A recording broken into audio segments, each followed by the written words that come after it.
موت کس طرح سے آتی ہے پتہ ہے؟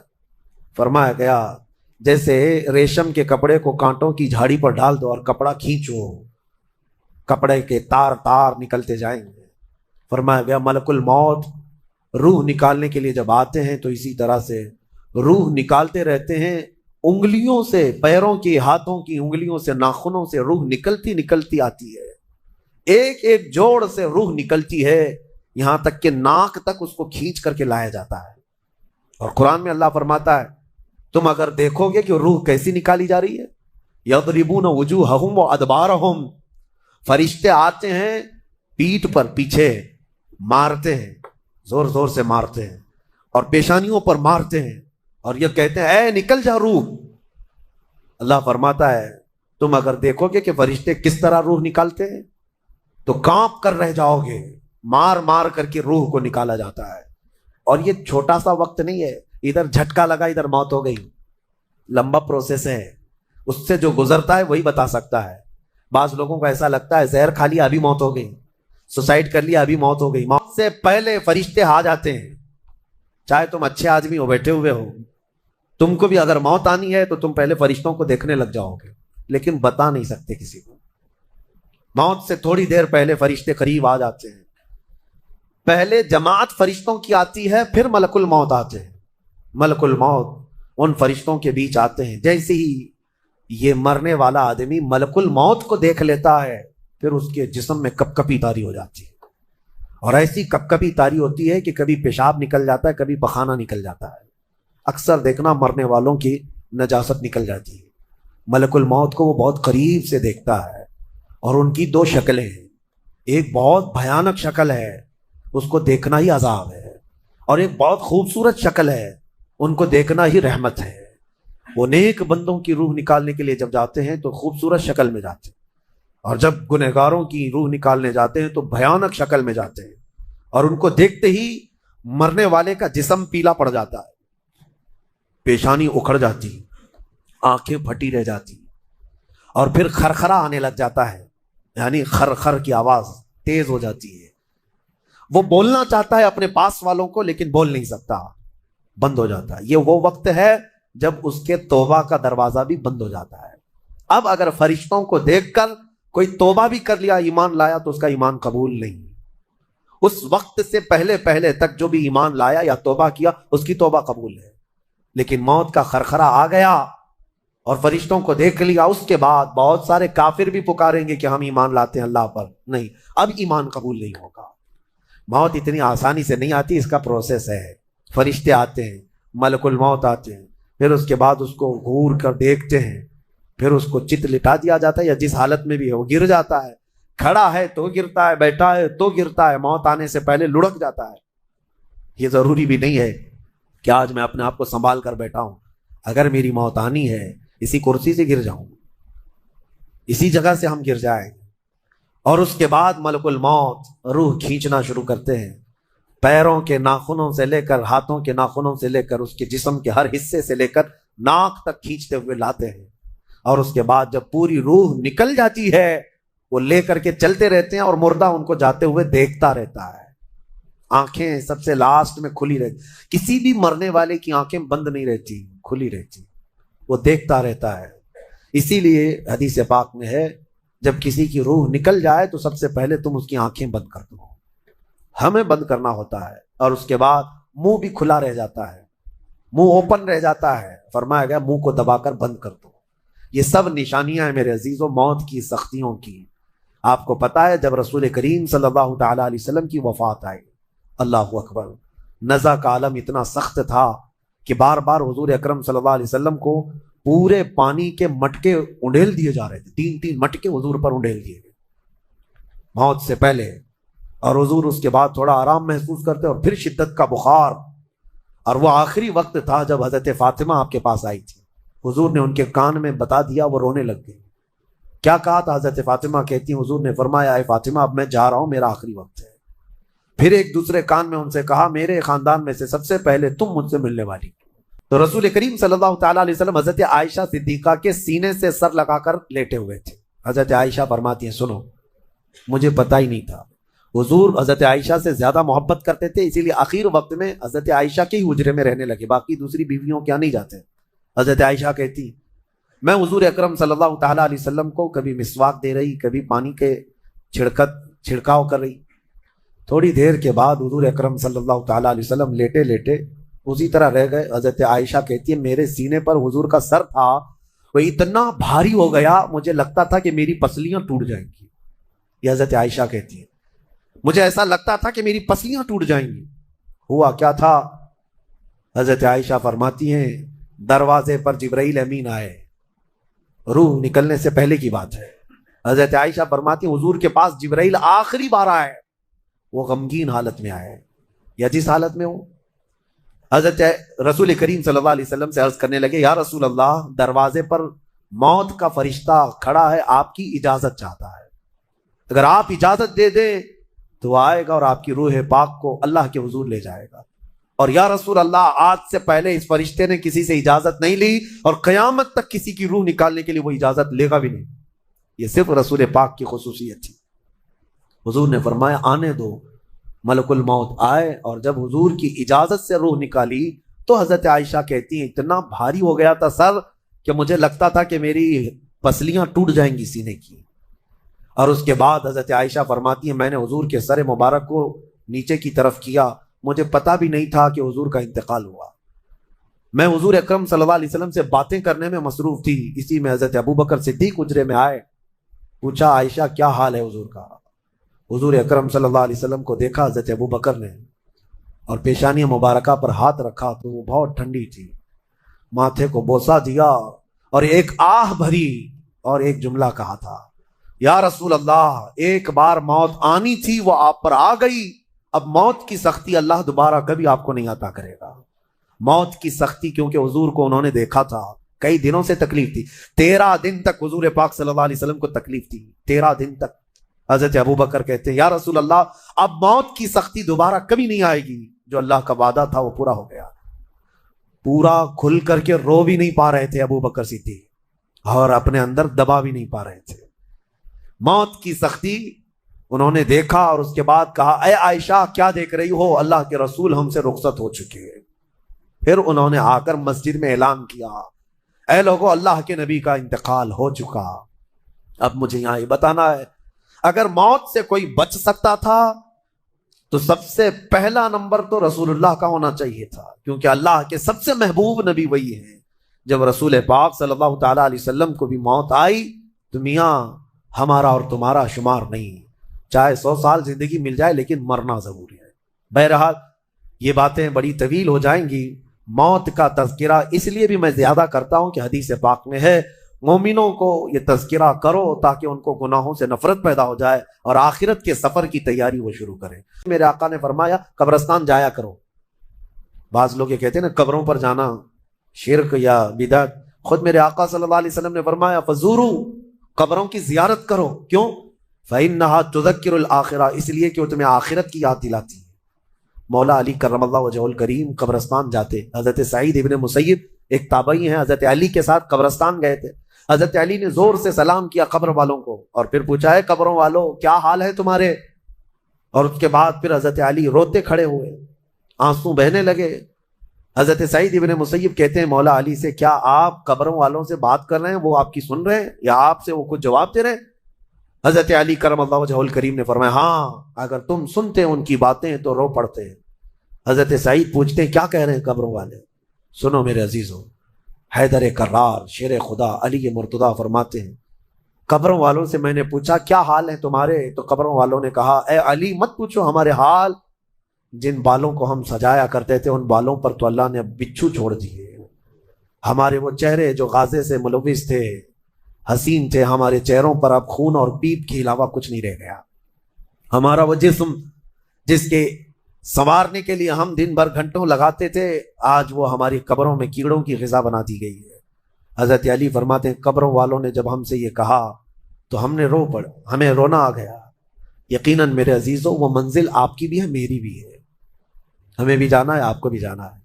حضرت سفیان ثوری فرماتے ہیں ایک چھوٹی سی بچی کو آپ نے ایک جنازے کے پیچھے جاتے ہوئے دیکھا روتے ہوئے، وہ لڑکی اپنے باپ کے جنازے میں جا رہی تھی، رو رہی تھی، اور یہ کہہ رہی تھی اتنی بڑی مصیبت کا دن ہمارے اوپر کبھی آج تک آیا ہی نہیں تھا۔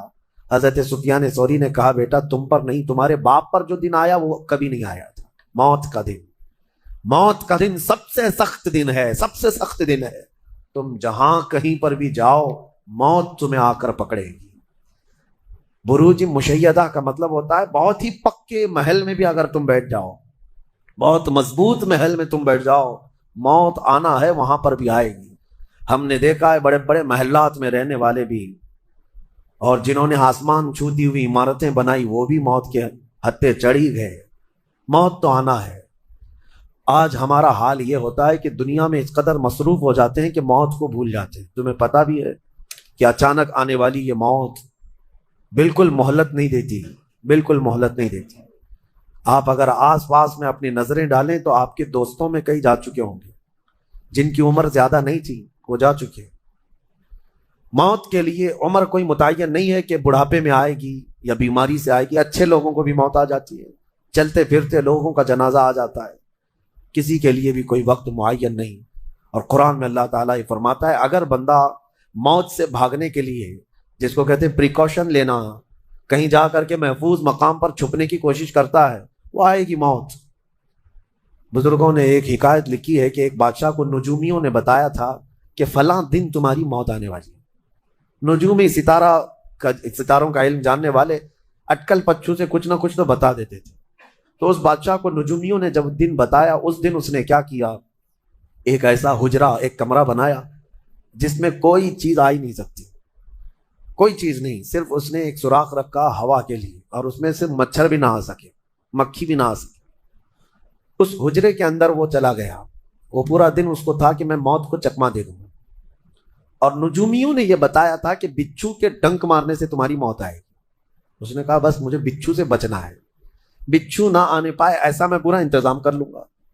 اس نے پورا ایک راؤنڈ شیپ کا کمرہ بنایا اور اس میں اندر بند ہو گیا، لیکن اس کی ایک کمزوری یہ تھی کہ اس کا گھوڑا تھا، بہت بے حد اس کو عزیز تھا، وہ گھوڑے کو چھوڑ کر کبھی رہتا نہیں تھا۔ اس نے کہا مجھے اور میرے گھوڑے کو بند کر دو، آج موت کا دن ہے، اگر آج کے دن میں نے موت کو چکما دے دیا تو پھر ہمیشہ کی زندگی ہے، ٹائم اگر ٹل گیا تو پھر موت نہیں آئے گی۔ تو وہ اس نیت سے وہ روم کے اندر بند ہو گیا اور لوگوں سے کہا کہ کوئی مجھے نہ دروازہ کھولے اور نہ کسی کے لیے دروازہ کھولے، پورا دن گزرنے دو۔ دن گزرتا رہا، شام کا وقت قریب آیا، اس کے ساتھ تھا اس کا گھوڑا اور وہ کوئی نہیں۔ اتفاق دیکھیں، اللہ رب العزت کی طرف سے جو سبب بننا ہے وہ بنے گا۔ اس کے گھوڑے کو بہت تیز چھینک آئی اور اس کی چھینک سے اس کی ناک سے بچھو نکلا اور اس بادشاہ کو ڈنک مارا اور وہیں اس کی موت ہو گئی۔ اینما تکونوا یدرککم الموت، اللہ نے فرمایا تم جہاں کہیں رہو موت آ کر پکڑ لے گی۔ ہمارے علاقے میں ایک ڈاکٹر تھے، وہ کارڈیالوجی تھے، ہارٹ کے اسپیشلسٹ تھے، اور ان کے ہاتھ میں بہت سارے ڈاکٹرز پریکٹس کر کر کے بڑے ماہر بنے، ہارٹ کے اسپیشل ڈاکٹر۔ اور یہ اخبار میں بھی بات آئی تھی۔ اس ڈاکٹر کا حال یہ تھا کہ برسوں آپریشن اور سرجری کر کے لوگوں کے ہارٹ صحیح کیے یا بائی پاس کیے، لیکن اتفاق ایسا کہ ایک دن وہ لیب میں اندر ہاسپٹل کے لیبارٹری میں کام کر رہا ہے ڈاکٹر، اور اس کے ساتھ 4 اسسٹنٹ ڈاکٹر بھی ہیں اور نرسز بھی ہیں، سارے کہاں پر، لیب کے اندر، ساری مشینیں بھی موجود ہیں۔ اس ڈاکٹر کو وہیں پر ہارٹ اٹیک آیا، جو ہارٹ کا خود اسپیشلسٹ ہے، اور دوسرے ڈاکٹرز وہاں پر موجود بھی ہیں۔ انہوں نے اٹھایا، اسٹریچر پر ڈالا، آئی سی یو میں ہی تھے، لیب کے اندر موجود تھے، لیکن وہ چند منٹوں کے اندر ڈاکٹر کی موت ہو گئی۔ نہ کوئی ڈاکٹر بچا سکا، نہ اس کو دوا دی جا سکی۔ سب سے ماہر ہارٹ کا ڈاکٹر ہاسپٹل کے اندر، جو سب سے محفوظ جگہ ہو سکتی ہے بیماروں کے لیے۔ میاں ہمارے گھر میں کسی کو اٹیک آئے تو دوڑ کر کہاں لے جائیں گے؟ ہاسپٹل۔ اور جو خود کس کے پاس لے جائیں گے؟ ڈاکٹر کے پاس۔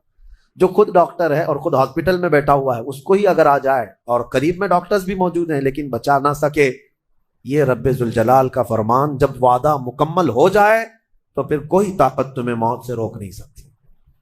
آپ کو پتہ ہے ایک بہت بڑا شخص ہے دنیا کا جو کئی حکومتیں بدل دیا کرتا تھا، جس کا نام غالباً لنکن ہے، سیمسنگ کمپنی کا، جس سے کوئی تعلق ہوگا آپ سرچ کریں تو پتہ چلے۔ کوریا کا رہنے والا، اور اس کی وجہ سے حکومتیں بدل دی جاتی تھی. اس قدر مالدار آدمی، اس کی مرضی کے بغیر تو کوئی حکومت نہیں قائم ہوتی تھی. اتفاق ایسا ہی غالباً 2012 یا 11 کے آس پاس کی بات ہے جہاں تک میرے علم میں چیز آئی. ایسی ایک بیماری میں مبتلا ہو گیا کہ کوما میں چلا گیا، اور اس کا بیٹا تھا ارب پتی نہیں بلکہ اس سے بھی زیادہ، کئی ہزار کروڑ کا مالک. پوری دنیا بھر کے ڈاکٹرز کو بلایا گیا اس کو بستر سے اٹھانے کے لیے، لیکن کوئی ڈاکٹر نہیں اٹھا سکا. کروڑوں کی فیس لی ڈاکٹرز نے، ہر طرح کا علاج کیا. 4 سال تک وہ بستر پر لگا رہا، اس پر نہ جانے کتنی دولت خرچ ہوئی. اخیر میں ڈاکٹروں نے کہا اربوں روپیے اس کے بستر سے اٹھانے کے لیے جنہوں نے خرچ کیا تھا، بیٹے نے خرچ کیا تھا، ڈاکٹروں نے اخیر میں ہاتھ اٹھا کر کہا اب تیرے باپ کو کوئی نہیں کھڑا کر سکتا، اس کی موت آ چکی ہے، موت ہو گئی. میں یہ کہنا چاہتا ہوں اللہ نے فرمایا تم مضبوط سے مضبوط محل کے اندر کیوں نہ ہو، موت آئے. مجھے بتاؤ جس کے پاس دنیا کا اتنا مال پڑا ہوا ہو وہ کیوں نہیں خرید سکا کوئی ایسی دوا جو اس کو بستر سے کھڑا کر سکے. یاد رکھیں میرے عزیزو، دنیا کی ساری چیزیں اسی کی طرح دھری کی دھری رہ جائیں گی. جس وقت ہمارا بلاوا آ جائے تم قریب میں لوگوں کو دیکھتے رہ جاؤ گے اور آنکھیں تمہاری کھلی رہ جائیں گی. اسی لیے میرے آقا صلی اللہ علیہ وسلم خود فرماتے ہیں میں ایک سجدے میں جاتا ہوں تو مجھے اس بات کا یقین نہیں ہوتا کہ دوسرے سجدے تک میں زندہ رہوں گا. یہ سید الانبیاء فرما رہے ہیں، رسول رحمت فرما رہے ہیں. اور جس طرح سے آج ہم اپنی موت کو بھول بیٹھے ہیں، گناہوں کی کثرت ہو جاتی ہے، نفس غالب آ جاتا ہے، عیاشیاں شروع ہو جاتی ہیں. موت کا خوف ایسا ہے کہ خود میرے آقا نے فرمایا سب سے بہترین نصیحت کرنے والا تمہاری زندگی میں اگر کوئی ہے تو موت ہے. لوگوں کے جنازے دیکھو اور ان کی بے بسی دیکھو، ان کی مجبوری دیکھو، اور اس کے بعد تم بھی محسوس کرو کہ تمہارے ساتھ بھی یہی کیفیت ہوگی. وہ چھوٹی سی قبر، وہ چھوٹی سی ایک ایسی قبر جس میں نہ چٹائی، نہ تکیا، نہ اوڑھنا، نہ بچھونا، اور ہاتھ چوڑے کرو تو قبر کی دیواریں لگنے لگ جائے، ہاتھ اٹھاؤ تو اوپر کی تختیاں لگنے لگ جائیں. ممبئی والوں کو تو اور بھی چھوٹی قبر ملتی ہے، یہاں تو اتنی چھوٹی ہے کہ ٹیمپرری کھودی جاتی ہے کہ 6 مہینے بعد پھر نکال دینا ہے. میرے عزیزوں، اس ایک چھوٹی سی قبر کے اندر تمہیں برسوں بتانا ہے، برسوں بتانا ہے. اس جسم کے ساتھ وہیں سونا ہے. کبھی میں سوچتا ہوں ہماری آنکھیں اگر بند ہو جائیں اور ہمیں پتہ چلے کہ باہر فلاں فلاں چیزیں ہو رہی ہیں اور ہم کھولنا چاہیں نہیں کھلتی تو بے چینی ہونے لگ جاتی ہے، گھبراہٹ سی ہونے لگتی ہے. قبر میں یہی حال ہوگا کہ تمہارے اطراف ہونے والے سارے معاملات تمہیں پتہ ہوں گے. حتیٰ کہ حضور فرماتے ہیں قبرستان میں چلنے والے کے پیروں کی آواز تک تم سنو گے. مردہ سنتا ہے، سلام تو دور کی بات ہے، پیروں کے چلنے کی آواز بھی سنتا ہے.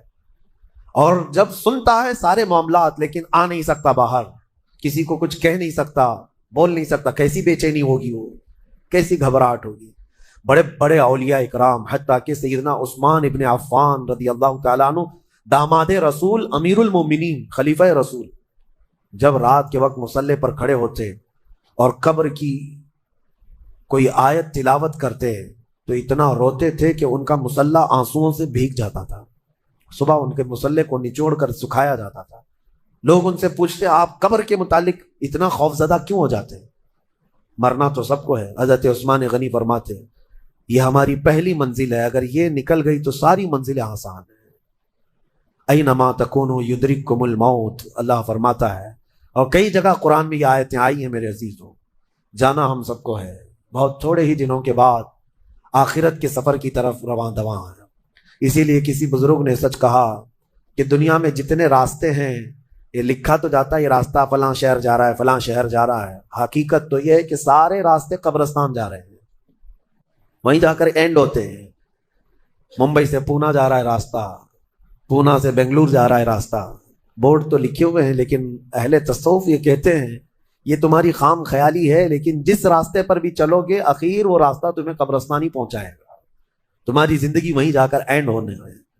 اسی لیے میرے عزیزوں ہمیں زیادہ دنیا میں اتنا پھیلانے کی ضرورت نہیں. آخرت کے سفر کی طرف تیاری بھی ہو. میں یہ نہیں کہتا کہ کمانا نہیں چاہیے، کمائیں، گھر بنائیں، رزق کا حصول، معاش کا حصول سب کے لیے ضروری ہے، لیکن ساتھ میں یہ فکر غالب رہے ہمارے ذہن میں کہ مجھے سب چھوڑ کر جانا ضروری ہے.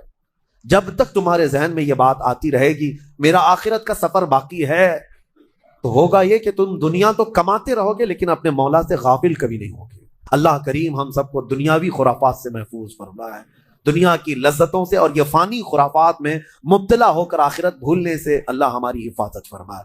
مولا کریم جب ہماری موت آنے کو ہو تو ہماری زبانوں پر کلمہ طیبہ جاری فرما دے۔ رب ذوالجلال موت سے پہلے تیرے حبیب پاک کے چہرے کی زیارت نصیب فرما۔ اے کریم خدا، کیا ہی بہتر ہوتا، میں گنہگار ہوں اور بڑے مرتبوں کی خواہش، تو کریم ہے خدایا، تیری بندہ پروری ہے، کیا ہی بہتر ہوتا مولا کہ موت آئے تو رمضان کا مہینہ مل جائے، جمعۃ المبارکہ مل جائے۔ مولا تیرے وعدے کے مطابق ہم قبر کے عذابات اور سوالات سے محفوظ ہو جائیں۔ اے اللہ، آج کی اس تفسیر پاک میں تیری جلال و جبروت اور تیری عزت کا وسیلہ لیتے عرض کرتا ہوں، ہم میں سے جو رخصت ہو چکے ہیں، ہمارے آبا و اجداد، ہمارے باپ، ہماری مائیں، ہمارے رشتہ دار جو قبروں میں برسوں سے اب آرام کر رہے ہیں، اے اللہ تو اس رمضان کے صدقے ان کی مغفرت فرما دے۔ اے کریم خدا، ہمارے گھروں میں عید آ جاتی ہے، رمضان کے آتے ہی دسترخوان بھر جاتے ہیں، ہمارے گھروں میں خوشیاں دوبالا ہو جاتی ہیں، ہمیں نہیں معلوم قبروں والوں کے ساتھ کیا ہوتا ہے، ہمیں پتہ نہیں قبرستان میں ان کے ساتھ کس طرح کی راتیں ہیں اور کس طرح کے دن ہیں۔ اے کریم خدا، تجھے تیرے جلال و جبروت اور تیری عزت کی قسم، جو مومنین ہم سے رخصت ہوئے، ہمارا کسی بھی طرح کا ان سے تعلق رہا ہو، مولا اس عید سے پہلے ان کو جنتی خان نعمت عطا فرما دے۔ اے اللہ ان سب کو بھی رمضان کی بہاریں عطا فرما۔